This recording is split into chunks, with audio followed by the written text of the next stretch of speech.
Para eles, eu já estava morta no momento em que meu útero foi sentenciado como inútil, expulsa apenas com uma mala, engoli as humilhações em silêncio. Mas 4 anos depois, eu retornei, descendo de um jato particular com meu filho e meu novo marido.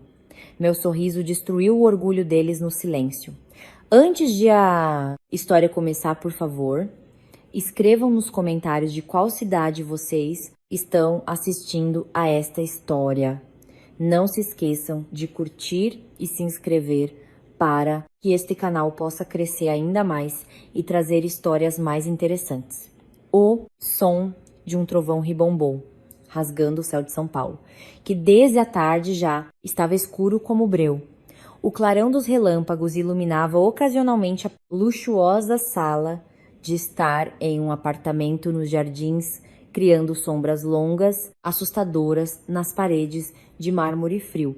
No entanto, para mim, a tempestade lá fora não era nada comparada à tempestade que se agitava em meu peito. Minhas mãos tremiam violentamente enquanto eu segurava um envelope branco com o logotipo de um hospital renomado. O envelope era leve, mas parecia que eu segurava um peso de centenas de toneladas, pronto para esmagar minha espinha. À minha frente sentavam-se as 2 pessoas que por 5 anos foram o centro do meu universo. Ricardo, meu marido, estava sentado na ponta de um sofá de couro italiano. Seus olhos estavam fixos na tela do celular, como se aquele objeto fosse a única coisa interessante no mundo. Ele evitava meu olhar. Sua linguagem corporal já me dizia tudo, mesmo antes de eu abrir a boca. Enquanto isso, Dona Verônica, minha sogra, sentava-se ereta com o queixo erguido. Seu olhar era afiado e julgador, como o de uma rainha prestes a sentenciar à morte um plebeu rebelde. A xícara de porcelana em sua mão tilintou suavemente quando ela a colocou de volta no pires. Então, a voz de Dona Verônica quebrou o silêncio, fria e cortante. Você passou o dia todo no médico. Qual é o resultado? Não me diga que você só desperdiçou o dinheiro do Ricardo mais uma vez com exames inúteis. Engoli em seco. Minha garganta parecia seca e dolorida. Com o resto de coragem que me restava, coloquei o envelope sobre a mesa de vidro diante deles. Este é o resultado do último exame, senhora. O especialista hoje explicou tudo em detalhes. Dona Verônica arrancou o envelope rudemente. Rasgou o selo com impaciência, tirando as folhas de papel cheias de termos médicos. Seus olhos percorreram as linhas rapidamente. Segundos se passaram e eu vi a mudança em seu rosto. Não era tristeza, nem empatia, mas uma fúria explosiva. Seu rosto ficou vermelho, as veias em seu pescoço saltaram. O que é isso? Ela gritou, jogando os papéis diretamente no meu rosto. As folhas voaram desordenadamente antes de cair no chão, como se rissem da minha desgraça. Útero, incompetente, dificuldade para engravidar. Então, todo esse tempo não foi por falta de esforço do Ricardo, mas porque você é sucata. Aquelas palavras perfuraram meu coração. Sucata. Era assim que ela chamava a nora que a serviu por 5 anos. Tentei segurar as lágrimas que pressionavam para sair. O médico disse que a chance é pequena, senhora. Mas ainda há esperança se tentarmos a fertilização in vitro ou... Cale a boca, cortou Dona Verônica. Sua voz estridente superou o som da chuva que se intensificava lá fora. Ela se levantou, apontando para o meu rosto com o dedo indicador adornado por um grande anel de diamante. A linhagem dos Alencar não pode ser interrompida. O sangue azul da nossa família deve continuar. E de uma semente superior, não de uma mulher defeituosa como você. Você acha que vamos esperar por um milagre incerto? Acha que nosso dinheiro serve apenas para financiar seus fracassos? Virei-me para Ricardo, esperando um pingo de defesa. Amor, chamei, baixinho. Ricardo, por favor, diga alguma coisa. Nós conversamos sobre isso, não foi? Prometemos enfrentar isso juntos, qualquer que fosse o resultado. Ricardo finalmente levantou o rosto. Mas o olhar que recebi não era o de amor que ele me deu quando me pediu em casamento. Era um olhar vazio, covarde e impotente. Ele olhou de relance para a mãe e depois baixou os olhos para o tapete persa caro a seus pés. Desculpe, Larissa, murmurou Ricardo. Sua voz era quase inaudível. Minha mãe está certa. Eu sou filho único, o único herdeiro. Eu não posso não ter filhos. Mas, amor, podemos adotar? Chega, gritou Dona Verônica, novamente. Ela contornou a mesa e parou, imponente, diante de mim. Sem adoção. O sangue é tudo para esta família. E como você não pode fornecer, Lô, sua função nesta casa acabou. Minha respiração ficou presa. O que a senhora quer dizer? Você vai embora daqui esta noite. Sua ordem foi absoluta. Fiquei boquiaberta. Esta noite? Mas, senhora, lá fora está uma tempestade. Já são 10 da noite. Para onde eu vou? Isso não é mais problema meu, respondeu Dona Verônica com um tom plano e assustador. Pegue suas coisas. Apenas o que você trouxe quando veio para cá. Não se atreva a levar uma única joia ou roupa de marca que o Ricardo comprou. São ativos da nossa família. Você chegou pobre, deve sair consciente do seu lugar. Olhei para Ricardo novamente, implorando com os olhos. Amor, você vai ficar aí parado? Vai deixar sua esposa ser expulsa no meio da noite? Ricardo suspirou longamente, depois se levantou e me deu as costas. Vá, embora, Lari. Não faça um escândalo. A decisão da minha mãe é final. Eu cuidarei dos papéis do divórcio amanhã. O advogado da família entrará em contato com você. A dor era esmagadora, pior do que o veredito do médico naquela tarde. O homem a quem confiei minha vida e minha morte, o homem que prometeu me proteger diante do altar, agora não passava de um fantoche de sua mãe. A dor lentamente se transformou em dormência. Percebi que não adiantava implorar a pedras. O orgulho que me restava me proibia de me ajoelhar aos pés deles. Sem dizer mais uma palavra, virei-me e caminhei em direção ao quarto de hóspedes, pois já fazia um mês que eu dormia separada de Ricardo. Peguei uma velha bolsa de lona que guardava no fundo do armário. Com as mãos trêmulas, coloquei algumas camisetas, uma calça e itens de higiene básicos. Olhei para os vestidos de festa pendurados, as bolsas de grife, os sapatos de salto alto. Tudo parecia lixo agora. De que adiantava o luxo se era pago com a humilhação diária? Fechei o zíper da bolsa. Era só isso. Meus 5 anos de casamento terminavam e cabiam em uma única bolsa de mão. Quando desci novamente para a sala, Ricardo não estava mais lá. Ele deve ter corrido para seu quarto, escondendo-se sob seus lençóis de luxo. Apenas Dona Verônica ainda estava lá, observando cada movimento meu como um guarda de prisão, garantindo que eu não roubasse um talher de prata ou um vaso de flores. A chave do carro, exigiu ela, estendendo a mão. Vasculhei minha bolsa, tirei a chave do carro que eu usava e a coloquei sobre a mesa. Ótimo. Agora saia. O segurança vai garantir que você não leve mais nada. Ela me expulsou. Caminhei em direção à porta principal, grande e pesada. Quando a porta se abriu, o vento forte atingiu meu rosto, trazendo gotas de chuva fria. Não olhei para trás, não disse adeus. No posto de segurança, perto do portão, seu Valdir, o porteiro idoso que trabalhava ali há décadas, me olhou com os olhos arregalados. Ele me viu andando na chuva, sem guarda-chuva, apenas abraçando a bolsa contra o peito. Dona Larissa, ele chamou, chocado. Ele saiu correndo com um grande guarda-chuva. Dona, para onde a senhora vai? Está chovendo muito forte. Cadê o seu Ricardo? O motorista. Balancei a cabeça, fraca. A chuva começou a encharcar meu cabelo e meu rosto, disfarçando as lágrimas que finalmente caíram. Eu não moro mais aqui, seu Valdir. Obrigada por toda a sua ajuda. Mas, dona, a senhora foi expulsa? Seu Valdir parecia hesitante. Ele olhou para a mansão imponente, depois de volta para mim, com pena. Ele queria ajudar, eu sabia. Mas também tinha medo de perder o emprego. Ajudar-me significava desafiar Dona Verônica. Não se preocupe, senhor. Volte para dentro. Senão vai pegar um resfriado, eu disse, forçando um sorriso, que deve ter parecido patético. Dona, pegue este guarda-chuva. Leve com a... Senhora, ele insistiu, estendendo-me o guarda-chuva preto. Obrigada, senhor. Saí pelo portão alto que por tanto tempo me aprisionou. O portão de ferro se fechou automaticamente atrás de mim com um baque metálico final.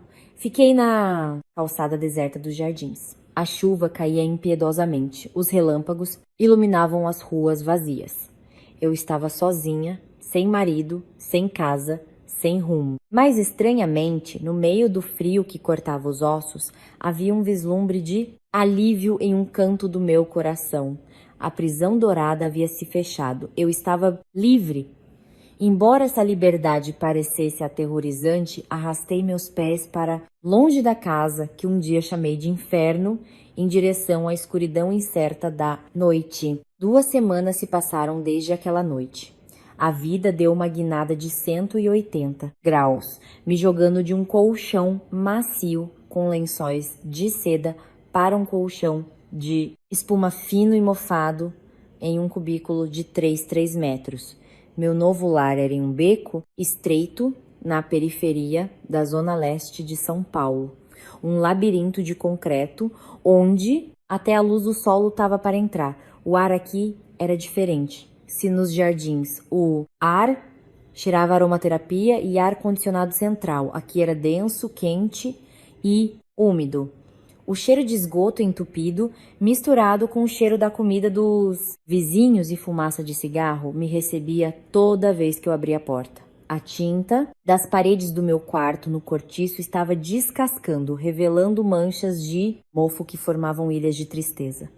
Não havia banheiro privativo. Eu tinha que fazer fila todas as manhãs e noites no banheiro comunitário, no final do corredor, disputando com outros moradores, a maioria operários de fábrica ou vendedores ambulantes. Ô, Larissa, não demora no banho, não. O pessoal também precisa trabalhar, gritou uma mulher corpulenta, batendo na porta do banheiro esta manhã. Sim, senhora.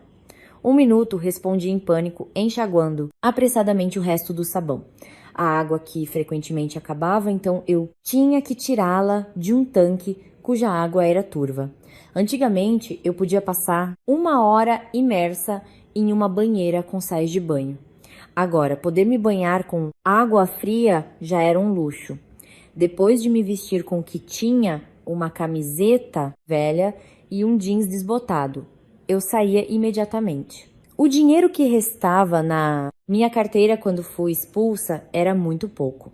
A conta conjunta com Ricardo certamente havia sido congelada. Eu precisava sobreviver. Não tinha um diploma de prestígio, pois me casei logo após a faculdade e minha experiência de trabalho por 5 anos foi apenas ser dona de casa. Meu primeiro emprego começava às 6 da manhã, em uma mercearia do seu Afonso na entrada do beco. A tarefa parecia fácil, atender clientes e carregar caixas de macarrão instantâneo. Mas, para o meu corpo, desacostumado ao trabalho pesado, era uma tortura. Minhas costas doíam terrivelmente por ter que levantar engradados de ovos e sacos de arroz. Sem falar nos clientes reclamões. Moça, tá faltando 10 centavos no troco, protestou uma senhora de vestido estampado. Desculpe, senhora, pode ser em bala? Acabaram as moedas. Ofereci educadamente. Não quero. Atendente nova, querendo me passar a perna, né? Ela rosnou. Eu só conseguia baixar a cabeça e pedir desculpas repetidamente, engolindo a vergonha. Antigamente, pessoas como ela talvez nem se atrevessem a me olhar nos olhos quando eu andava no shopping. Agora, eu tinha que engolir meu orgulho por um salário diário insignificante. Ao meio-dia, depois que a loja fechava para o almoço, eu comia o mesmo cardápio todos os dias. Macarrão instantâneo em um copo de plástico. Às vezes, se a sorte sorrisse, eu comprava um salgado para acompanhar. Comia sentada em um banquinho de plástico quebrado na frente da loja, observando o ir e vir barulhento das motos. A poeira da rua se tornava um tempero extra para minha comida. Muitas vezes eu me lembrava da longa mesa de jantar na casa de Ricardo, cheia de pratos deliciosos que muitas vezes ficavam intocados. Que ironia. Antes eu tinha comida, mas não tinha apetite por causa da pressão emocional. Agora eu tinha um apetite voraz por causa da fome, mas não tinha comida. No entanto, o verdadeiro teste vinha à noite. Como o salário da mercearia não era suficiente para pagar o aluguel do quarto e a comida, arrumei um segundo emprego. Das 18h à meia-noite, eu trabalhava numa barraca de espetinhos na beira de uma avenida movimentada. Minha função: lavadora de pratos. Esta noite, a barraca estava lotada. Uma montanha de pratos sujos se erguia à minha frente. O cheiro de fumaça, restos de farofa e óleo velho grudavam na minha pele e nas minhas roupas. Minhas mãos, que antes eram macias e recebiam manicure regularmente, agora estavam ásperas, com calos e doloridas por estarem constantemente imersas em água com sabão forte. Ei, Larissa, cadê os pratos limpos? O cliente está esperando, gritou o dono da barraca enquanto virava a carne na churrasqueira quente. Já vai, chefe. 1 minuto. Acelerei meus movimentos, esfregando os pratos de plástico engordurados com toda a minha força. Minhas costas pareciam que iam quebrar por ficar sentada em um banquinho baixo por horas. Respingos de óleo quente ocasionalmente atingiam meu braço, deixando marcas vermelhas e ardentes. No meio da agitação, ouvi vagamente uma conversa de uma mesa de clientes não muito longe da pia. Olha só a lavadora de pratos. Bonita, né? Pena que tá toda suja. Comentou um homem. Ah, deve ser alguma divorciada que o marido chutou, respondeu seu amigo, rindo. Geralmente mulher assim, quando fica pobre, topa qualquer coisa por um trocado. Meu sangue ferveu, mas eu não podia fazer nada. Apenas mordi meu lábio inferior com força, até senti o gosto salgado de sangue, segurando as lágrimas para não caírem na bacia de louça. Eu sou Larissa. Eu sou uma mulher honrada. Não sou a mulher barata de que eles estão falando. Repeti esse mantra em minha mente para me fortalecer. Cheguei ao meu quarto às 2h. Meu corpo estava moído. Limpei-me como pude e me joguei no colchão fino, mas nem o descanso era tranquilo. As paredes do cortiço eram finas como papel. Eu podia ouvir a conversa do casal de meia-idade do quarto ao lado. Amor, você viu a mulher nova no quarto 4? A voz da esposa era clara. O que tem ela, querida? Aquela, a Larissa. Dizem que é divorciada. Chega tarde toda noite. Só agora. Vai saber com que ela trabalha, né? Aquele trabalho na mercearia deve ser só fachada. Tenho medo de ela trazer má influência para a vizinhança. Ou, pior, dar em cima do marido das outras. Credo, mulher, não seja maldosa. Não é maldade, amor. É só ver como ela se veste. A pele dela ainda é branquinha, cuidada, diferente da gente. Com certeza era amante de algum rico que foi descartada. Temos que ficar de olho. Vai que os maridos daqui se interessam. Cobri meus ouvidos com o travesseiro, chorando em silêncio. Meus soluços ficaram presos na garganta. Era tão doloroso ser expulsa pelo marido e pela sogra. Por ser infértil já era devastador. Mas ser julgada por pessoas que nem me conheciam era como ser esfaqueada por 1000 agulhas. Senti-me pequena, suja e humilhada. No silêncio da noite úmida, a imagem de Ricardo e Dona Verônica dormindo profundamente em suas camas macias passou pela minha mente. Eles deviam pensar que eu estava destruída, talvez esperando que eu morresse de fome nas ruas. A dor lentamente se transformou em combustível. Enxuguei minhas lágrimas com raiva. Não. Sussurrei para a escuridão do quarto. Eu não vou morrer aqui. Não. Vou deixar que as palavras deles se tornem realidade. Podem me humilhar agora. Podem me pisar o quanto quiserem. Olhei para o teto com goteiras. Ali, jurei a Deus que criou a chuva e a tempestade. Eu vou me reerguer. Vou trabalhar mais duro que qualquer um. Vou juntar dinheiro, estudar e provar que Larissa não é lixo que pode ser descartado. Que este beco estreito seja o meu crisol. Que o cheiro de fumaça e óleo velho seja o perfume da minha luta. Um dia estarei diante deles novamente. Não como a Larissa fraca, mas como uma mulher invencível. Naquela noite, pela primeira vez desde que fui expulsa, não dormi por cansaço de chorar, mas por cansaço de lutar por um novo futuro. O sol de São Paulo naquela tarde parecia punir quem quer que ousasse andar sob ele sem proteção. Eu estava no meu terceiro emprego, um serviço de catering caseiro administrado por uma vizinha. Minha tarefa era simples, mas exaustiva: entregar marmitas em prédios comerciais na hora do almoço. Minhas mãos estavam dormentes. Na direita e na esquerda, eu carregava 2 sacolas plásticas grandes, cada uma com 10 marmitas de frango assado. O cheiro de fumaça de escapamento misturado com o aroma de feijão que emanava das marmitas me dava náuseas, não por fome, mas por pura exaustão. O suor frio escorria pelas minhas costas, deixando minha camiseta barata, molhada e grudenta. Entrei no saguão de um prédio comercial imponente na Avenida Faria Lima.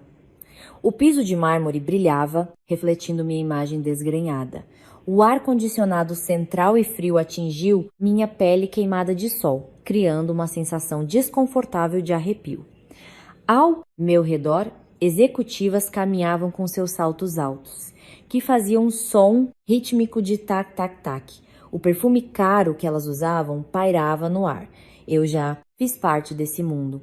Frequentemente vinha a prédios como este para encontrar Ricardo, trazendo-lhe um almoço caseiro em uma lancheira premium, não em embalagens de isopor como estas. A sensação de inferioridade voltou, sufocando-me. Abaixei a cabeça, tentando esconder o rosto sob um boné velho que usava.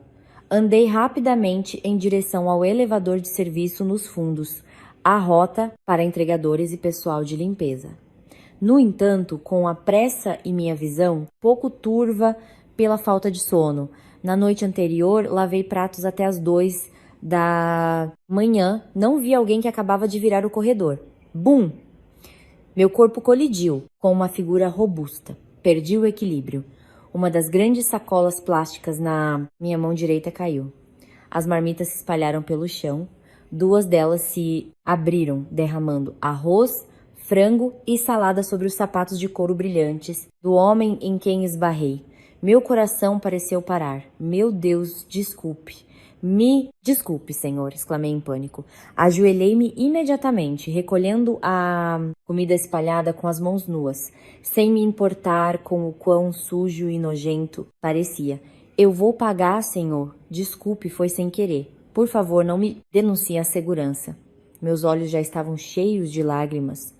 Meu salário do dia certamente iria todo para cobrir esse prejuízo, sem contar que se a dona do catering ficasse brava e me demitisse. O medo de perder minha fonte de renda me fez tremer violentamente. Calma, calma. Tudo bem, moça. Levante-se. Não precisa pegar com as mãos. A voz do homem era grave e imponente, mas seu tom era gentil, sem gritos. Uma mão foi estendida à minha frente. Uma mão usando um relógio de ouro, mas cuja pele mostrava as marcas do trabalho duro. Levantei a cabeça lentamente, com medo de ver um rosto zangado que me humilharia. Mas o que encontrei foi um rosto mais velho e sereno, com um chapéu levemente torto. Seus olhos se estreitaram, olhando para mim com atenção. Larissa, ele disse, hesitante. Fiquei chocada. Quem me reconheceria neste estado deplorável? Limpei o suor e um pouco de sujeira da minha bochecha, tentando reconhecer aquele rosto. Minha memória viajou para minha infância, muitos anos atrás, em uma cidadezinha simples do interior, antes de meus pais falecerem. Seu. Roberto, perguntei, incrédula. Meu Deus, Larissa, é você mesmo, Larissa, a filha do falecido Osório? Seu Roberto imediatamente pegou minha mão para me ajudar a levantar. Ele não se importou com seus sapatos sujos de farofa. Seus olhos examinaram minha aparência da cabeça aos pés. e vi uma profunda tristeza em seu rosto ao notar minha condição magra e minhas roupas gastas. Larissa, por que você está assim, minha filha? Você não. Você não se casou com um filho daquela família rica? Como ele se chama? Ricardo. Ele perguntou com um tom de preocupação sincera. A pergunta foi como reabrir uma ferida recém-cicatrizada. Abaixei a cabeça, incapaz de encarar os olhos do antigo vizinho que costumava me dar balas de gengibre quando eu brincava na frente de sua casa. É uma longa história. Seu Roberto, respondi baixinho. A vida dá voltas. Agora estou como o senhor me vê. Seu Roberto suspirou profundamente. Ele sinalizou para seu assistente, que estava atrás dele, para limpar a bagunça no chão e pagar pelas marmitas. Sem me dar chance de recusar, ele me conduziu a um café no saguão do prédio. Sente-se. Você precisa de algo para beber e comer direito. Olhe para você, só pele e osso, ele repreendeu. Mas eu sabia que era sua forma de carinho.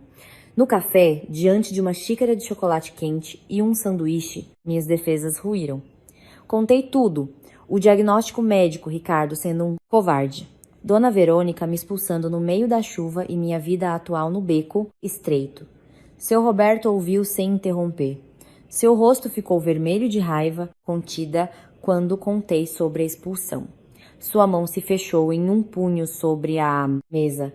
Canalhas, seu Roberto rosnou baixinho depois que terminei. Eles pensam que as pessoas são mercadorias que podem ser descartadas se tiverem um defeito. Tenha paciência, minha filha. Deus não dorme.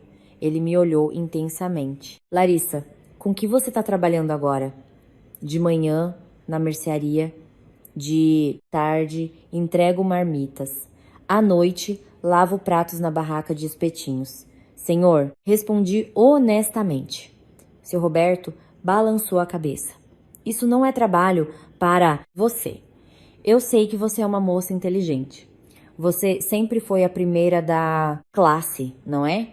Lembro que seu falecido pai sempre se orgulhava de contar sobre suas notas. Você precisa de um trabalho que use seu cérebro, não apenas seus músculos, mas eu só tenho um diploma de graduação comum, senhor.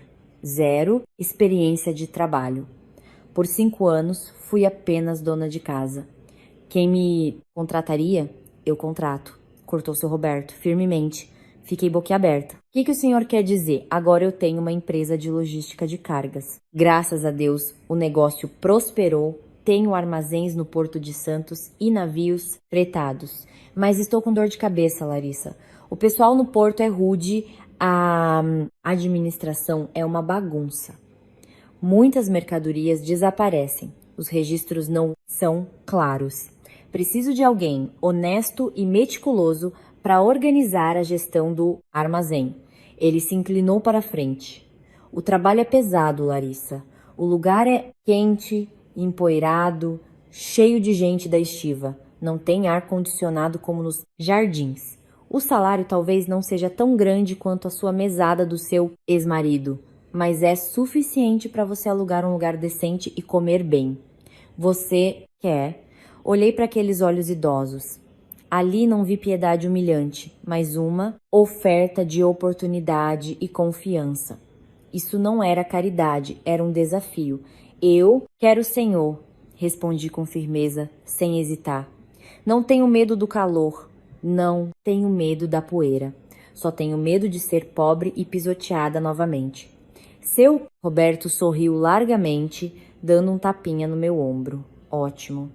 Essa é a filha do Osório que eu conheço. Amanhã de manhã, venha a este endereço. Use roupas confortáveis. Não se esqueça da máscara.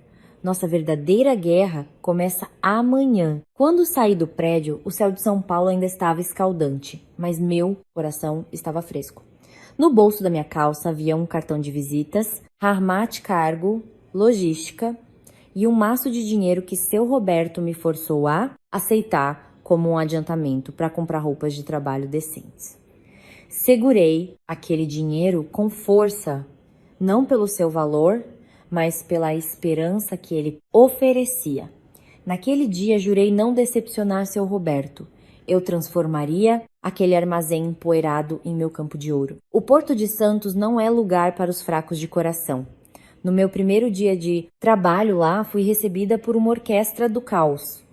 O rugido dos motores de caminhões de contêineres gigantes, o som ensurdecedor das buzinas, a poeira preta que voava e grudava na pele e os gritos grosseiros dos estivadores. Opa, gracinha, o que veio fazer aqui? Lugar errado, hein? O shopping fica pra lá, gritou um motorista de caminhão com uma tatuagem de dragão no braço ao me ver entrar na área do armazém. Alguns outros trabalhadores assobiaram, tentando me provocar. Não baixei a cabeça com medo, como fazia no beco. Endireitei as costas e olhei o motorista nos olhos. Dá licença, senhor. Sou a nova administradora do seu Roberto. Se o seu caminhão estiver bloqueando a entrada, vou anotar a placa e reportar ao seu Roberto para que seu contrato de transporte seja rescindido. O motorista ficou em silêncio, surpreso com a audácia de uma mulher pequena como eu. Seus amigos riram dele. Se deu mal, hein? Levou bronca da patroa.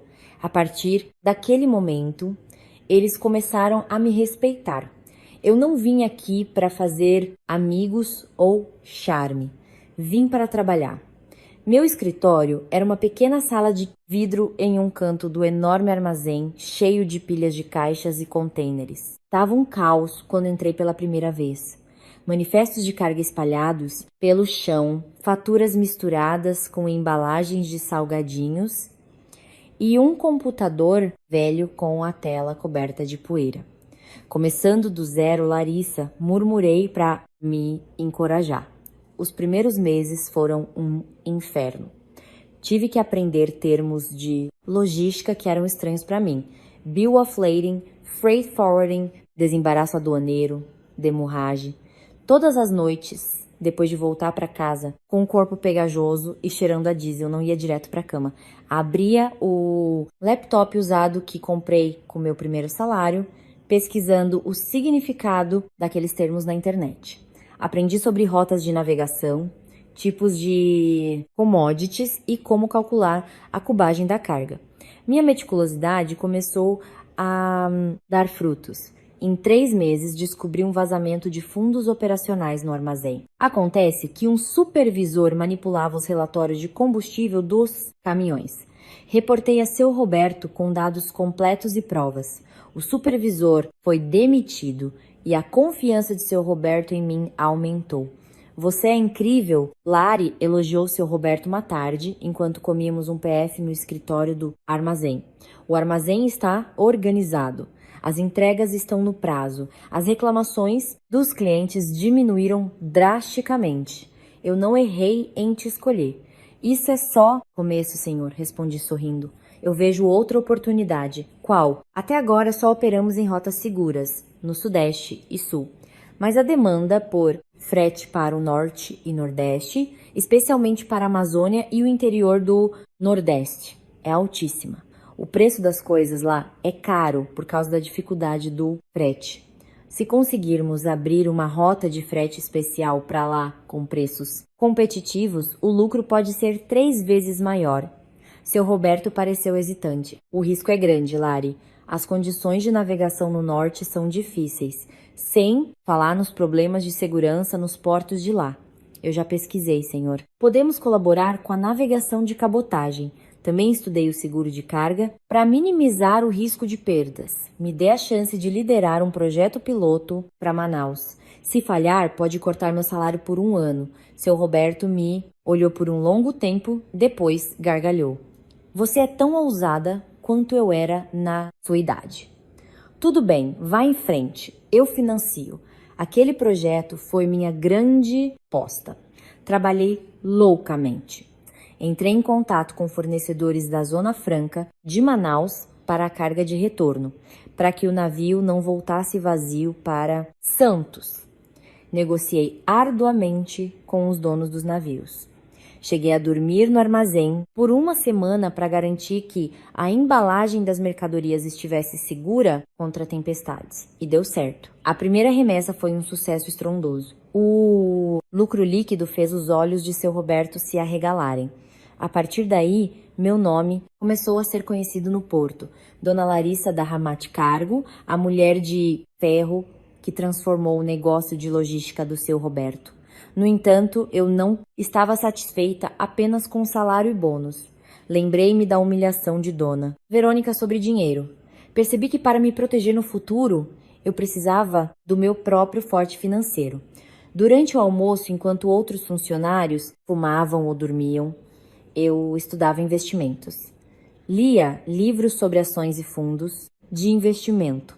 Comecei a investir 70% da minha renda, que já era considerável, na compra de ações de empresas blue chip com bons fundamentos, especialmente nos setores de mineração e bancário, que estavam em alta.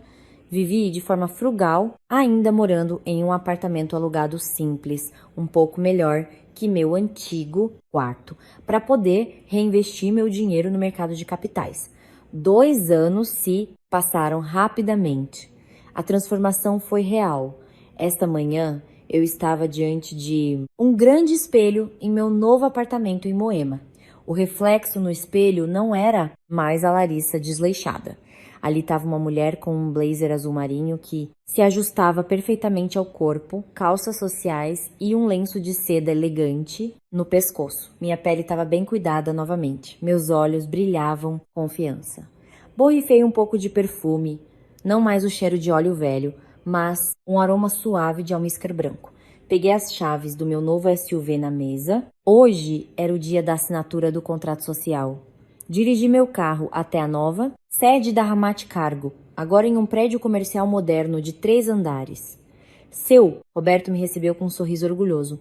Por favor, assine aqui, senhora diretora, brincou ele, me entregando um documento grosso. Minha mão não tremeu. Ao segurar a caneta à cara, coloquei minha assinatura sobre o selo com aquela assinatura. Eu oficialmente me tornei dona de 30% das ações da Ramat Cargo e fui nomeada diretora de operações. Eu não era mais uma funcionária, era uma sócia. Obrigada, seu Roberto. Obrigada por me tirar da rua, eu disse, com os olhos marejados. Você se tirou da rua, Larissa. Eu só te mostrei o caminho. Você correu, respondeu seu Roberto, sabiamente. Naquela tarde, sentada em meu espaçoso escritório, olhava para a vastidão do Porto de Santos pela janela de vidro. Meu celular vibrou. Uma notificação do meu aplicativo de corretora.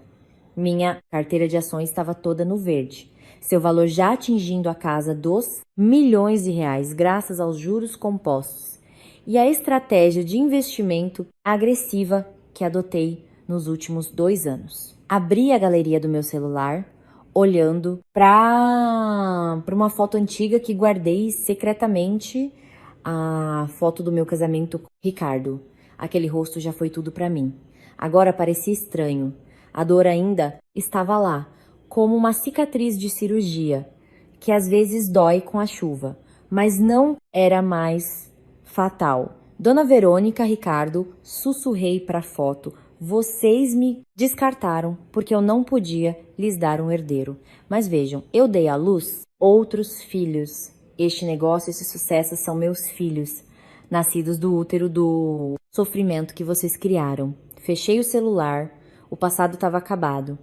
Agora, eu tinha dinheiro, tinha poder e tinha um orgulho construído com suor e lágrimas. Mas algo estava faltando. Este coração ainda estava vazio, congelado. Pensei que nunca mais precisaria de amor. O amor só me enfraquecia. No entanto, o destino aparentemente tinha outros planos mais bem-humorados para testar a dureza do meu coração. Preparei-me para ir para casa, sem saber que minha visita de rotina a um orfanato no dia seguinte me levaria a conhecer alguém que abalaria as defesas que construí com tanto esforço. Alguém que não se importava nem um pouco com o conteúdo da minha carteira, mas sim com o conteúdo do meu coração. Mesmo com minha conta bancária agora cheia de zeros, havia uma rotina que eu nunca mudei desde os meus dias difíceis. Todo fim de semana eu reservava um tempo para visitar o orfanato Lar da Esperança na periferia de São Paulo. Antigamente, quando eu era pobre e solitária, este lugar era meu refúgio mental. Eu vinha frequentemente trazendo sobras do catering ou apenas lendo histórias para as crianças. Ver seus risos me fazia esquecer que eu era uma mulher fracassada. Agora, embora eu viesse de carro particular, não de transporte público, eu ainda escolhia usar meu carro popular simples, não o SUV de luxo que usava para reuniões. Não queria criar uma distância entre mim e as crianças. Queria que elas me vissem como a tia Lari, não uma doadora arrogante. Naquela tarde, o ambiente no orfanato estava um pouco diferente. No pátio da frente, um grupo de crianças estava sentado em círculo, gargalhando. No centro do círculo, um jovem estava imitando os movimentos de um macaco, enquanto segurava um fantoche de mão puído. Ele usava uma camiseta cinza surrada e um jeans desbotado. Seu cabelo estava um pouco bagunçado e o suor escorria por suas têmporas. Mas seu sorriso era tão livre e genuíno. Ei, a tia! Lari chegou, gritou uma das crianças, o Binho, que correu para abraçar minhas pernas. O homem parou sua performance. Ele se virou, depois se levantou, enxugando o suor com as costas da mão. Ele sorriu sem jeito para mim. Olá, desculpe a bagunça. Estávamos no meio da história do Saci. Sem problemas, pode continuar, respondi, sorrindo. É a primeira vez que vejo você por aqui. Ah, sim. Sou Daniel, voluntário novo para dar aulas de matemática e inglês aos sábados e domingos. Ele estendeu a mão. Sua mão era áspera, com vestígios de graxa ou tinta que não saíram completamente. Mas seu aperto de mão era quente e firme. Larissa, respondi brevemente. Conversamos enquanto as crianças comiam o lanche que eu trouxe. Descobri que Daniel era professor de uma escola pública e, em seu tempo livre, também trabalhava na oficina mecânica de seu irmão. Sua vida estava longe de ser luxuosa. Ele falava casualmente sobre sua moto velha que vivia quebrando ou sobre seus alunos travessos, sem nenhum tom de queixa. Havia algo estranho. Normalmente, os homens que se aproximavam de mim, especialmente parceiros de negócios, sempre tentavam exibir seus relógios, seus carros ou as conquistas de suas empresas. Mas Daniel, ele contava com orgulho como conseguiu consertar o escapamento furado de uma moto naquela manhã. Sua simplicidade era como água fresca em meu coração desértico. Semanas se passaram e eu comecei a ir ao orfanato com mais frequência, às vezes com desculpas esfarrapadas, só para encontrar Daniel. Muitas vezes sentávamos juntos no banco do jardim do orfanato, depois que as crianças iam tirar a soneca, comendo um pastel comprado do vendedor ambulante na frente do portão. Larissa, onde você trabalha? Ele perguntou um dia, enquanto mastigava seu pastel. Hesitei. Devo dizer que sou dona de uma empresa de logística? Eu trabalho numa transportadora no Porto de Santos, na parte de operações, respondi, sendo parcialmente honesta. Nossa, deve ser um trabalho pesado. Por isso você parece tão forte. Não é mimada como a maioria das mulheres por aí? Ele elogiou sinceramente.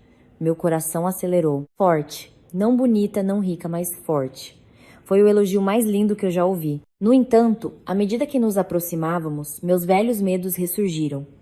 A sombra de Dona Verônica e Ricardo me assombrava. Daniel era um bom homem. Ele certamente queria uma família completa. Uma noite, quando Daniel me levava para casa, eu estacionava meu carro longe e fingia pegar um mototáxi para que ele pudesse me acompanhar. Ele tomou coragem. Lari, eu sei que sou apenas um professor e um mecânico de fim de semana. Não tenho muitas posses, mas me sinto bem com você. Quero levar isso a sério. Você aceitaria ser minha companheira? Sua moto parou em uma rua tranquila. A luz fraca do poste iluminava seu rosto ansioso. Abaixei a cabeça e as lágrimas começaram a cair. Era a hora. Eu tinha que destruir suas esperanças antes que ele se decepcionasse mais tarde. Daniel, Você não sabe quem eu sou de verdade. O quê? Você é uma foragida da polícia? Ele brincou, tentando aliviar o clima. Eu sou divorciada, cortei rapidamente. Fui casada por 5 anos e fui abandonada, expulsa, descartada porque sou estéril. Meu útero tem um problema. Eu não posso te dar filhos. Você é um homem bom, merece uma mulher perfeita que possa te dar uma família. Silêncio. O som dos grilos parecia ensurdecedor. Fechei os olhos, pronta para ouvir o motor da moto ligar e ele me deixar para trás. Mas o que senti foi sua mão áspera segurando a minha com força. Larissa, olhe para mim. Levantei a cabeça, com os olhos molhados. Eu te pedi para ser minha esposa, minha parceira de vida, não uma fábrica de bebês, disse ele, com firmeza. Seus olhos olharam diretamente para minha alma. Filhos são presente de Deus. Se ele nos der, graças a Deus. Se não, significa que vamos poder namorar para sempre até ficarmos velhinhos. E de qualquer forma, aquelas crianças no orfanato, elas também precisam de paz, não é? Meu choro se desfez. Não era um choro de tristeza, mas de um alívio imenso. O peso de 5 anos que esmagava meu peito pareceu ser levantado pelas palavras simples de um mecânico. 1 mês depois, nós nos casamos. Sem festa em salão de luxo, sem vestido de um estilista parisiense, sem milhares de convidados desconhecidos. Casamos no cartório, acompanhados pelas orações das crianças do orfanato e de seu Roberto, que atuou como minha testemunha. O dote foi apenas um conjunto de orações e um anel de ouro de 5 gramas. Muito diferente do diamante que Ricardo me dera. Mas quando Daniel disse o sim com uma voz firme, senti uma felicidade que nunca havia experimentado antes. Quando beijei a mão de Daniel depois de casados, fiz uma promessa silenciosa. Serei a melhor esposa para você. Você aceitou minhas falhas, então eu te darei todas as minhas qualidades para te fazer feliz. Claro, Daniel ficou chocado ao descobrir que eu era a grande chefe da Ramate, cargo depois que nos casamos, mas ele não ficou bravo. Apenas riu, balançando a cabeça e dizendo: por isso que você sempre queria pagar os 2 pastéis. Ele continuou sendo Daniel simples, recusando-se a parar de lecionar, mesmo que sua esposa agora pudesse comprar a escola onde ele trabalhava. Com ele, eu encontrei um lar. Nosso primeiro ano de casamento foi incrivelmente pacífico. Nenhuma sogra aparecia de manhã cedo para verificar a poeira nos móveis. Nenhuma indireta sobre minha barriga ainda estar lisa. Os pais de Daniel, agricultores simples do interior, me receberam de braços abertos, tratando-me como uma filha, sem nunca perguntar sobre netos. Minha vida profissional também decolou. A Ramate Cargo tornou-se um dos principais players da logística nacional. Naquele dia, eu estava liderando uma reunião de diretoria muito importante. Estávamos discutindo a expansão de uma nova rota para o Centro-Oeste. A sala de reuniões fria estava cheia de fumaça de cigarro, de alguns parceiros de negócios, algo que normalmente não me incomodava. Então, dona Larissa, qual é a sua opinião sobre as margens de lucro do terceiro trimestre? Perguntou meu diretor financeiro. Abri a boca para responder, mas de repente o cheiro de fumaça misturado com aroma de café forte na mesa atingiu meu nariz com força. Meu estômago se revirou violentamente. Uma náusea insuportável subiu pela minha garganta. Com licença, um momento, eu disse, cobrindo a boca e correndo para fora da sala, deixando os diretores confusos. Entrei no banheiro e vomitei tudo na pia. Minha cabeça estava girando, o suor frio escorria. Ah, minha gastrite atacou de novo, pensei. Ultimamente eu vinha pulando refeições por causa de uma licitação importante. Minha secretária, a Rita, me seguiu com um rosto preocupado. A senhora está bem? Precisa ir ao hospital? Seu rosto está muito pálido. Eu vou ao meu médico de confiança, Rita, por favor. Assuma a reunião por mim. Respondi, fraca. Fui a um gastroenterologista em um hospital próximo, achando que era apenas refluxo ácido ou uma virose. No entanto, depois de verificar minha pressão arterial, e perguntar sobre outros sintomas.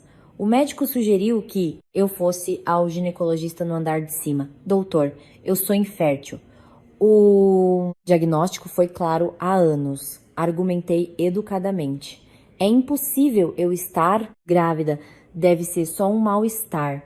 Só para garantir, senhora, é o procedimento padrão, insistiu o médico. Com o coração apertado e com medo de me decepcionar, de novo eu obedeci. Na sala de ultrassom, deitei-me tensa.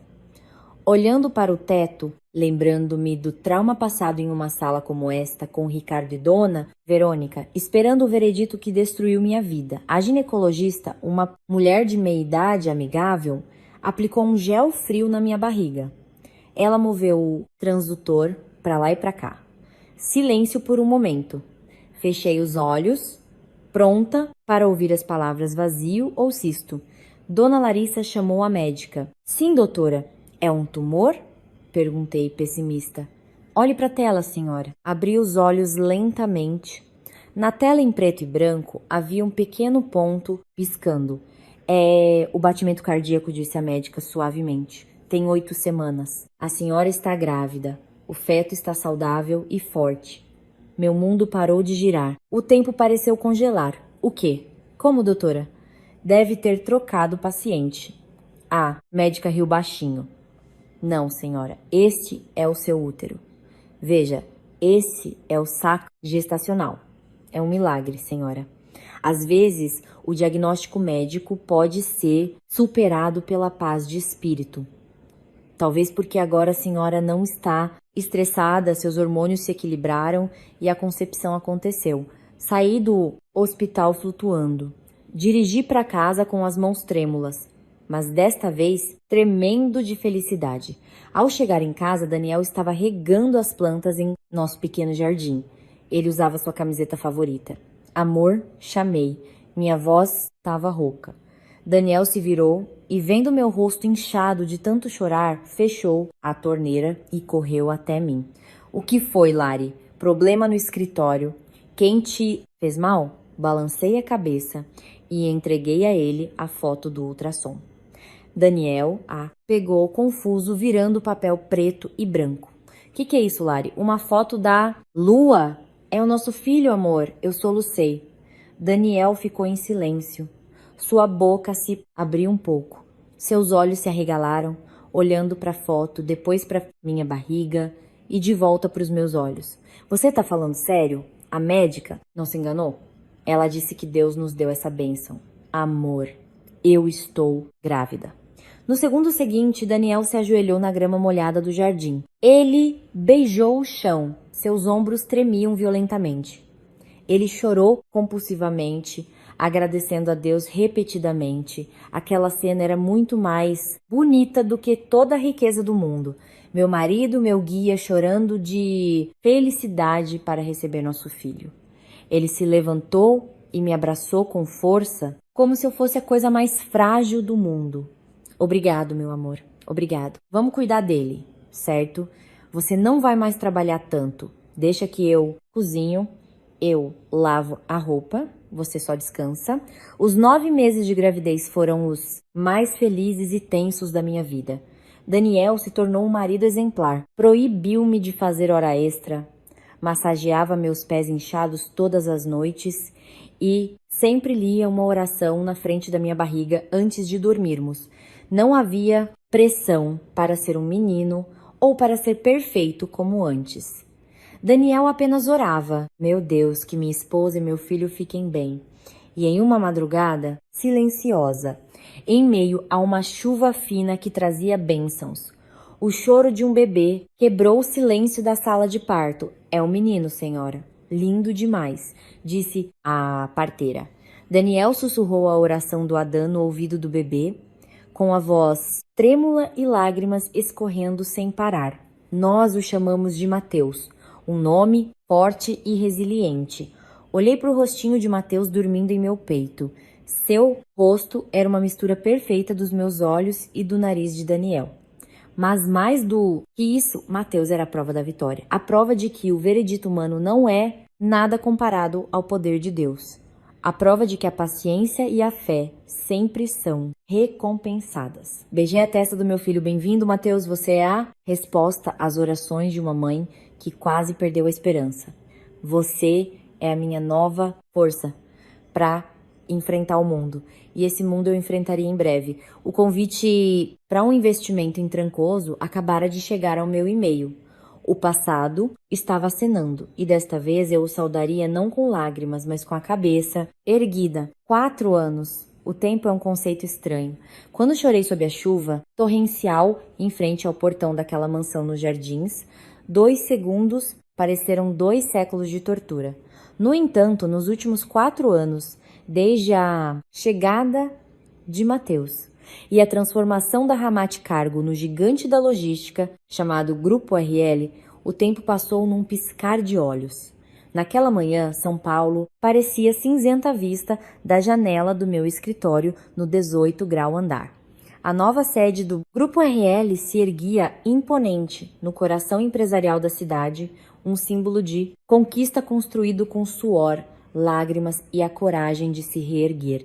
Eu estava analisando o relatório financeiro do 3º trimestre, um gráfico verde em ascensão acentuada, quando bateram levemente na porta. Rita, minha secretária, eficiente, entrou com passos hesitantes. Em suas mãos, ela trazia uma bandeja de prata, não com café como de costume, mas com um grande envelope cor de vinho, com uma textura aveludada e luxuosa. Tinta dourada em relevo adornava a frente, emitindo uma aura de aristocracia forçada. Desculpe interromper, dona Larissa. Um mensageiro especial acabou de entregar isto. Disse que era obrigatório chegar diretamente às mãos da proprietária do Grupo RL, disse Rita, colocando o convite em minha mesa de mogno. Larguei a caneta. Meus olhos se estreitaram ao ler o logotipo no canto do envelope. 2 leões gêmeos flanqueando um escudo. O logotipo do Alencar Hospitality. Meu coração acelerou, não por medo, mas por uma sensação estranha, como ver um fantasma do passado batendo à sua porta, lentamente. Quebrei o selo de cera dourada. O cheiro de papel caro se espalhou, lembrando-me do escritório de Ricardo, a Exma. Será presidente e CEO do Grupo RL. Com os melhores cumprimentos, temos a honra de convidá-la como nossa convidada de honra, VVIP e principal investidora em potencial para o jantar de gala de grande inauguração do The Heritage Trancoso Resort. Este evento é dedicado a forjar parcerias estratégicas para salvar o legado cultural e o negócio hoteleiro nacional. Li linha por linha daquelas palavras floridas. Por trás das belas palavras sobre legado e parceria, meu instinto de empresária sentia o cheiro forte de desespero. O relatório de inteligência de mercado que li na semana passada estava correto. O império de negócios da família Alencar estava à beira do abismo. O estilo de vida extravagante de Ricardo, a incapacidade de Dona Verônica de se adaptar à era digital e uma série de investimentos ruins feitos por Ricardo corroeram suas bases financeiras. O hotel em Trancoso era o último ativo que eles estavam apostando. Se não conseguissem uma injeção de capital fresco este mês, o banco tomaria tudo. Eles convidaram o Grupo RL por uma razão simples. No mercado, nossa empresa era conhecida por ter a liquidez de caixa mais saudável do momento. A ironia era que eles não sabiam quem estava por trás da sigla RL. Para eles, o Grupo RL era apenas uma potencial vaca leiteira. Recostei-me em minha cadeira confortável, virando-a para a janela. As imagens de Ricardo e Dona Verônica dançavam em minha mente. Antes, eu tremia só de ouvir seus passos. Antes, eu comia sobras para não levar bronca. Agora, o destino deles estava literalmente na ponta da minha caneta. Eu poderia simplesmente rasgar este convite, deixar luzir a falência em silêncio. Seria uma vingança fácil, mas não seria tedioso demais? Meu celular vibrou. Uma mensagem de Daniel. Amor, o Mateus acabou de dizer... Papai direitinho, você precisa ouvir depois. Não se esqueça de almoçar, tá, chefinha? te amo. Um sorriso se abriu em meu rosto instantaneamente. Aquela mensagem simples me puxou de volta para uma realidade calorosa. Eu tinha Daniel, eu tinha Mateus, eu tinha uma felicidade real, não a falsidade banhada a ouro da família Alencar. Apertei o botão do interfone. Rita, por favor, venha aqui um instante. Segundos depois, Rita apareceu. Sim, senhora. Confirme nossa presença no evento em Trancoso. Prepare o jato particular da empresa para sexta-feira à tarde. Reserve a melhor vila em outro resort. Não quero ficar no hotel do evento. E mais uma coisa, certifique-se de que meu nome na lista de convidados apareça apenas como representante da diretoria do Grupo RL. Não escreva meu nome completo. Rita pareceu surpresa, mas assentiu obedientemente. Certo, senhora. Algo mais? Ligue para minha estilista. Preciso de um vestido, não um vestido comum. Quero algo que faça uma declaração. Cor azul marinho, a cor da nossa empresa. Com um bordado de fênix, o pássaro que renasce das cinzas. Entendido? Senhora. Depois que Rita saiu, olhei novamente para o convite. Eu iria. Não para salvá-los, mas para fechar o livro do passado da maneira mais elegante possível. Eu queria que eles vissem que descartaram. Eu queria que eles vissem que a terra árida que eles desprezaram agora se tornou um jardim florido inalcançável para eles. Sexta-feira à tarde, aeroporto de Congonhas. Daniel segurava Mateus, que apontava animadamente para os aviões na pista. Meu marido usava uma camisa de linho casual e calças chino, parecendo incrivelmente bonito em sua simplicidade. Ele ainda não estava acostumado a este estilo de vida luxuoso, muitas vezes ficando sem jeito quando era servido excessivamente pela equipe do aeroporto. Lari, você tem certeza de que isso é uma boa ideia? Perguntou Daniel, enquanto esperávamos na sala VIP. Seu rosto mostrava preocupação. Ele conhecia bem a história da minha dor. Ele foi quem juntou os pedaços da minha alma quebrada há 4 anos.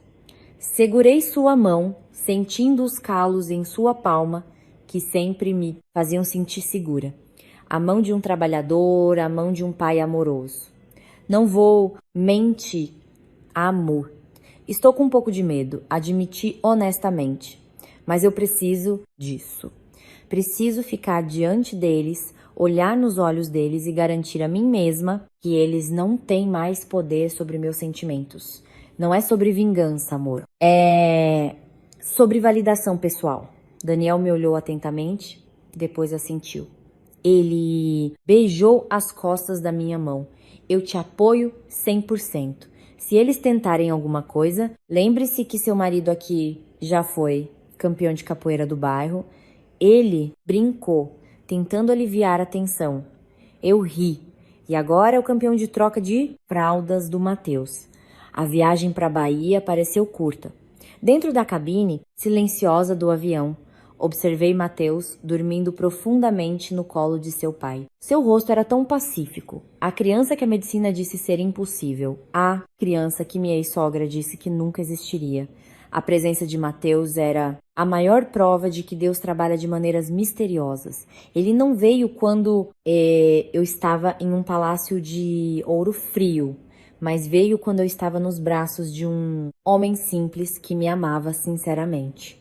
Ao chegar à Bahia, fomos direto para uma vila privada em Trancoso, longe da agitação onde o evento aconteceria. Naquela noite, passei o tempo brincando na areia com Mateus na praia particular da vila, deixando o som das ondas acalmar meus nervos que começavam a se tensionar. Amanhã era o dia do julgamento. Sábado à noite, a atmosfera no The Heritage Trancoso Resort era muito diferente da tranquilidade da nossa vila. Pelo relatório da minha equipe de avanço, eu sabia que Ricardo e Dona Verônica haviam gasto suas últimas economias para transformar o velho resort em um castelo de conto de fadas por uma noite. Lustres de cristal foram pendurados na área do jardim. Milhares de rosas importadas foram trazidas diretamente da Holanda e uma orquestra completa veio de São Paulo.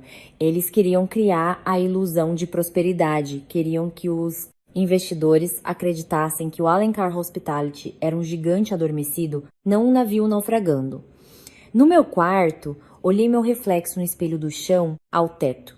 A mulher que me encarava não era mais a Larissa desleixada, que se curvava de medo, cujos olhos estavam sempre molhados. A mulher no espelho estava de pé, ereta. Um vestido de alta costura azul marinho abraçava meu corpo perfeitamente, destacando as curvas que recuperaram sua forma após a gravidez. Um chale de seda com motivos sutis, remetendo a crescimento e vida, envolvia meus ombros com elegância. Meu cabelo estava preso em um coque moderno, com um simples prendedor de ouro, sem joias excessivas. Apenas um par de brincos de diamante solitário e minha simples aliança de casamento de ouro. O anel que Daniel comprou com suas economias da oficina era a joia mais cara para mim, muito mais valiosa do que o colar de diamantes que Ricardo me dera.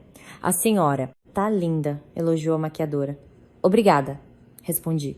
Respirei fundo, enchendo meus pulmões de coragem. Daniel entrou no quarto já arrumado com uma camisa de seda de manga comprida que combinava com meu vestido e calças sociais pretas. Ele segurava Mateus, que também usava uma pequena camisa social, parecendo adorável. Uau, murmurou Daniel, seus olhos fixos em mim. Minha esposa é uma deusa ou uma CEO? As duas coisas, respondi, sorrindo e me aproximando deles. Acariciei a bochecha fofa de Mateus. O filho da mamãe está pronto para conhecer umas pessoas não tão legais? Não legal, balbuciou Mateus, inocentemente. Vamos brincar de esconde-esconde com o passado, sussurrei. Não usamos o carro do hotel, era muito comum. Eu queria que minha chegada fosse uma declaração. No heliponto da vila, um helicóptero preto, brilhante alugado nos esperava, pronto para nos levar pelos céus noturnos da Bahia. Enquanto isso, na festa, o pânico começava a tomar conta dos anfitriões. De acordo com os relatórios ao vivo enviados pela minha assistente infiltrada, Dona Verônica estava furiosa. Onde está o representante do grupo RL? Já são 9 da noite. O evento principal está prestes a começar. Sibilou Dona Verônica para Ricardo em um canto do salão. Ricardo suava frio, sua gravata borboleta estava torta. Calma, mamãe. Talvez o trânsito, ou eles estão esperando o momento, certo? Não podemos forçá-los. Eles têm o dinheiro. Você é sempre tão mole. Ligue para a secretária deles de novo, rosnou Dona Verônica, mas baixou a voz quando outro convidado passou. Ela imediatamente forçou um sorriso. Ah, senhor Matarazzo, aproveite a festa. Este caviar foi importado especialmente da Rússia para a ocasião. Eles eram como atores em uma peça cujo roteiro já havia queimado. Os convidados, a maioria parceiros de negócios que também conheciam os rumores de falência, vieram mais para assistir ao espetáculo final do que para investir. Eles sussurravam por trás de suas taças de champanhe, apostando quanto tempo o Alencar Hospitality duraria.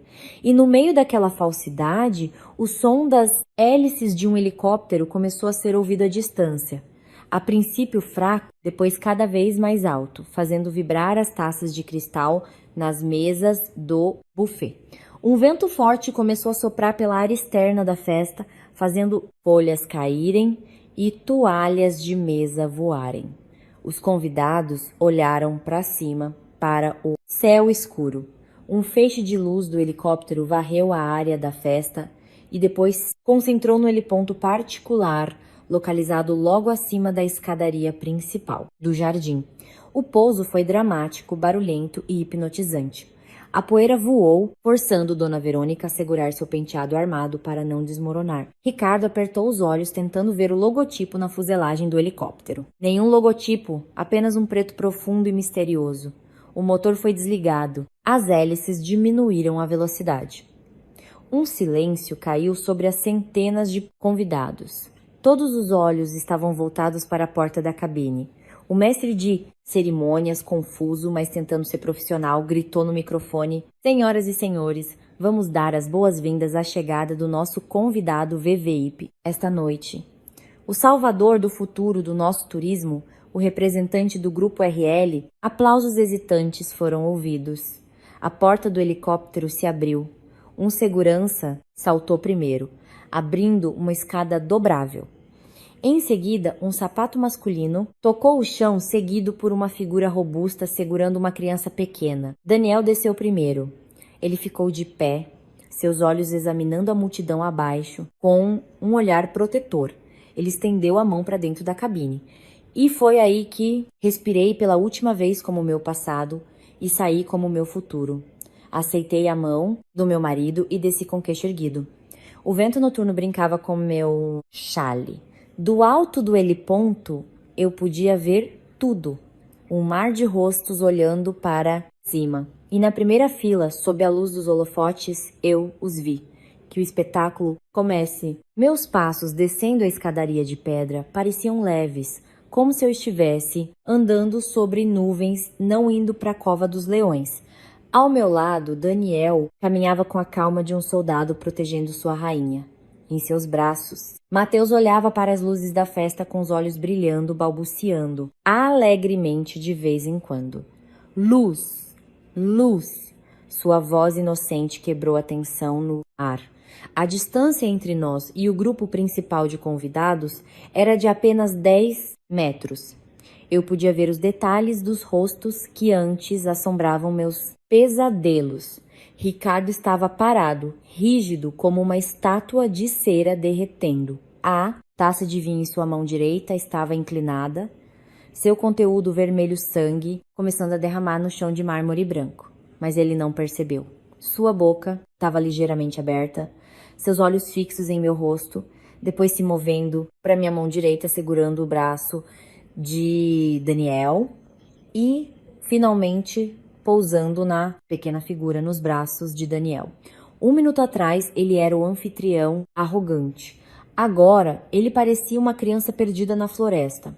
Ao lado dele, a reação de Dona Verônica foi muito mais dramática. Seu rosto, coberto por uma espessa camada de pó, perdeu a cor instantaneamente.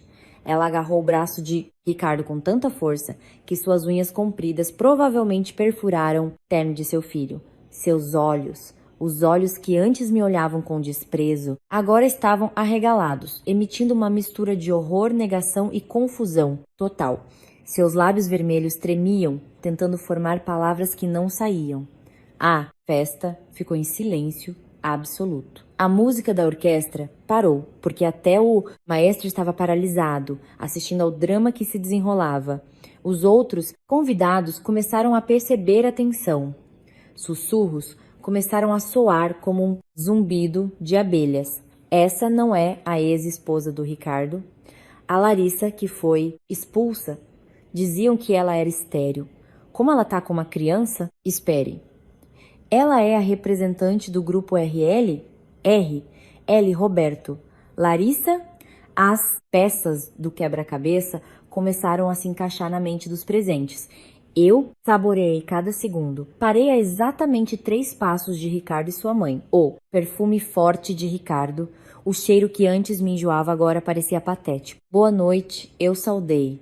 Minha voz estava calma, clara e alta o suficiente para ser ouvida pelas pessoas mais próximas. Desculpem, causamos um pequeno tumulto com o pouso.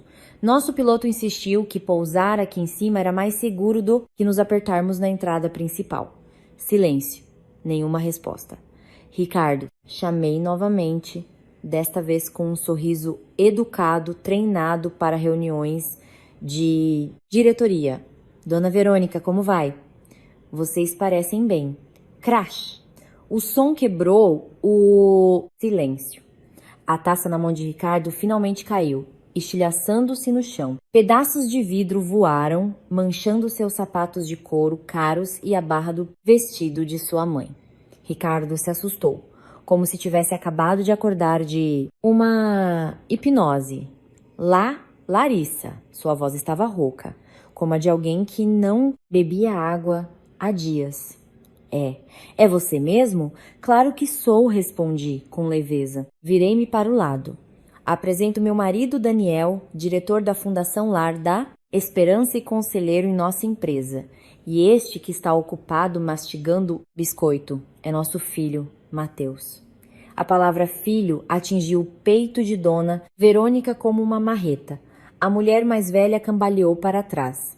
Felizmente, um garçom a amparou. Impossível, sibilou Dona Verônica. Sua voz tremia com o veneno que restava. Você é estéril. O médico disse que seu útero era defeituoso. Você é uma fraude. Essa criança deve ser adotada. Você a alugou para nos humilhar? Não foi? Daniel, que estava em silêncio, deu um passo à frente. Sua aura paternal e calorosa se transformou em fria e afiada. Ele olhou Dona Verônica diretamente nos olhos. Cuidado com o que a senhora diz. A voz de Daniel era baixa, mas intimidante. Mateus é meu filho com a Larissa, nascido do útero da minha esposa, que a senhora chamou de defeituoso.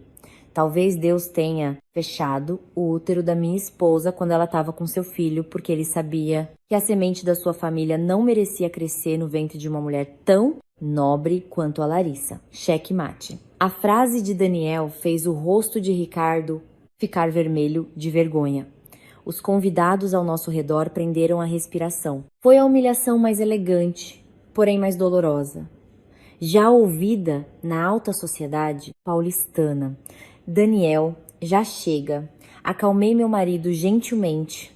Depois voltei a olhar para Ricardo, que agora encarava Mateus com um olhar perdido. Havia uma dolorosa saudade nos olhos de Ricardo. Ele viu Mateus, um menino saudável, bonito, com olhos redondos e inteligentes. E ele percebeu que aquele era o herdeiro que ele tanto procurou, o herdeiro que ele sacrificou pelo ego de sua mãe. Quantos anos ele tem? Perguntou Ricardo, baixinho, ignorando sua mãe, que ainda estava histérica em silêncio. 2 anos, respondi, brevemente. Exatamente 2 anos depois que me casei com um homem que sabe como valorizar uma mulher. Ricardo engoliu em seco. Larissa, eu. Chega de conversa, piada, cortei, mudando meu tom para profissional. Meu rosto ficou frio. Não vim aqui para uma reunião de família. Vim como CEO do Grupo RL, em resposta à proposta de investimento que vocês enviaram de forma tão agressiva. Ao ouvir a palavra investimento, o instinto de sobrevivência de Dona Verônica se acendeu. Dinheiro, eles precisavam de dinheiro. Ela afastou a mão do garçom, endireitou-se, tentando recuperar a dignidade já em frangalhos. Então, o grupo RL é seu, disse Dona Verônica, seus olhos se estreitando, calculistas. Nesse caso, como família, digo, como pessoas que já se conheceram, você deveria saber o potencial deste hotel. Precisamos de R$ 50 milhões para a segunda fase da reforma. Se você entrar, dividimos os lucros. Considere isso como uma forma de se redimir pelo passado. Quase ri da sua audácia. Redimir? Passado de quem, senhora? Bem, nossos. Mal entendidos, ela se esquivou, sem um pingo de remorso. Além disso, você já é um sucesso. O que são R$ 50 milhões para você? Pense nisso como uma ajuda a um ex-marido. Coitado do Ricardo, ele tá tão estressado, cuidando de tudo isso sozinho. Olhei para os dois com profunda pena. Eles não mudaram, nem um pouco. Ainda pensavam que o mundo girava em torno de seus egos. Dinheiro, para mim, não era o problema. Mas orgulho não se compra. Fiz um sinal para minha assistente, que estava atrás de mim. Ela me entregou uma pasta de documentos. Eu estudei a proposta de vocês, Dona Verônica, Ricardo, eu disse, abrindo a pasta. A estrutura financeira é uma bagunça. Suas dívidas de curto prazo excedem seus ativos. A taxa de ocupação do hotel caiu 40% no último ano. E o pior de tudo, encontrei desvio de fundos operacionais para despesas pessoais da diretoria, ou seja, para o estilo de vida de vocês. O rosto de Ricardo ficou pálido. Ele sabia que eu tinha provas de seus crimes financeiros. Em termos de negócios, continuei em voz alta para que os outros investidores ouvissem o Alencar. Hospitality é um navio furado. Nenhum investidor sensato colocaria dinheiro aqui. Fechei a pasta com um baque seco. Larissa, por favor. Ricardo começou a implorar, sua voz tremendo. Ele deu um passo à frente, tentando pegar minha mão, mas Daniel o bloqueou com o ombro. Larissa, se você não nos ajudar, amanhã o banco vai tomar tudo. A casa nos jardins, os carros, tudo. Minha mãe pode ter um derrame se souber que ficamos pobres. Por favor, pelo nosso passado, eu já te amei, não amei? Olhei nos olhos de Ricardo, procurando por algum resquício de amor que pudesse ter sobrado, mas não havia nada, apenas pena, como se eu visse um mendigo implorando agressivamente. Amor? Repeti, com um sorriso irônico. Ricardo, o amor protege, o amor persevera na tempestade, não joga seu parceiro para dentro dela sozinho. Você nunca me amou. Você só amou a ideia de ter uma esposa submissa. Dei um passo para trás, segurando a mão de Daniel com mais força. Mateus começou a choramingar, querendo descer, entediado com o drama dos adultos. A decisão do Grupo RL é final, anunciei com firmeza. Rejeitamos esta proposta de investimento. Não vemos valor nem integridade na gestão desta empresa. É vingança, gritou Dona Verônica, suas lágrimas borrando a maquiagem e criando linhas pretas assustadoras em suas bochechas. Você veio aqui de propósito para se exibir. Sua mulher malvada. Você quer nos ver destruídos, não é? Olhei para a mulher mais velha com calma. Não, senhora. Eu não preciso ver a senhora destruída para ser feliz. Eu já sou feliz. A sua ruína é obra das suas próprias mãos. Isso se chama karma, não vingança. Com licença, eu disse, educadamente. Acho que esta festa não é apropriada para uma criança. O ar está muito tóxico. Virei-me. Meu vestido se moveu lindamente enquanto eu girava. Daniel acenou brevemente para Ricardo, um aceno de pena de um homem para outro. Então caminhamos de volta, subindo as escadas em direção ao heliponto. Larissa, não vá! Larissa, podemos negociar? Gritou Ricardo. Atrás de mim, sua voz quebrada, desesperada, ouvi o som de um corpo caindo. Talvez Dona Verônica tenha desmaiado, ou talvez Ricardo tenha caído de joelhos, mas eu não olhei para trás. Nem por um segundo. Cada passo que eu dava subindo, aquelas escadas parecia tirar 1 quilo dos meus ombros. Primeiro passo, libertando a dor de ser chamada de estéril. Segundo passo, libertando a memória de ser expulsa na chuva. Terceiro passo, libertando a imagem do Ricardo covarde. Ao chegar ao helicóptero, Daniel colocou Mateus em sua cadeirinha e afivelou cinto. Ele então se virou para mim, segurando meu rosto com as 2 mãos. Você foi incrível. Ele sussurrou. Estou orgulhoso de você. Lágrimas escorreram pelo meu rosto. Não lágrimas de tristeza, mas de alívio. Acabou, amor. Tudo acabou. O helicóptero ligou os motores. As hélices giraram rapidamente, nos levantando lentamente do chão. Pela janela olhei para baixo uma última vez. A festa agora era um caos. Os convidados começavam a ir embora, deixando Ricardo ajoelhado sozinho no chão de mármore, enquanto sua mãe era cercada por paramédicos. As luzes de cristal, antes magníficas, pareciam fracas do alto, ofuscadas pelo brilho das estrelas no céu da baía. O navio naufragado finalmente afundou. E eu, a capitã do meu próprio navio, estava navegando em direção a um novo horizonte sem limites. Mamãe, olha a lua! Exclamou Mateus, apontando para a janela. Segui seu pequeno dedo. A lua cheia brilhava intensamente sobre o oceano, refletindo uma luz prateada na superfície da água. Linda, não é, filho? A lua, respondi, abraçando Daniel e Mateus juntos. Milhares de pés acima do solo baiano. Percebi uma coisa. A melhor vingança não é ver seu inimigo sofrer. A melhor vingança é quando você percebe que o sofrimento deles não é mais relevante para sua felicidade. Eles eram o passado em decomposição e eu, uma flor que continuava a desabrochar, não importava a estação. Vamos, piloto, ordenei pelo fone de ouvido. Vamos para casa. E o helicóptero disparou pela noite, nos levando para longe da escuridão do passado, em direção à luz do futuro que nós mesmos escrevemos,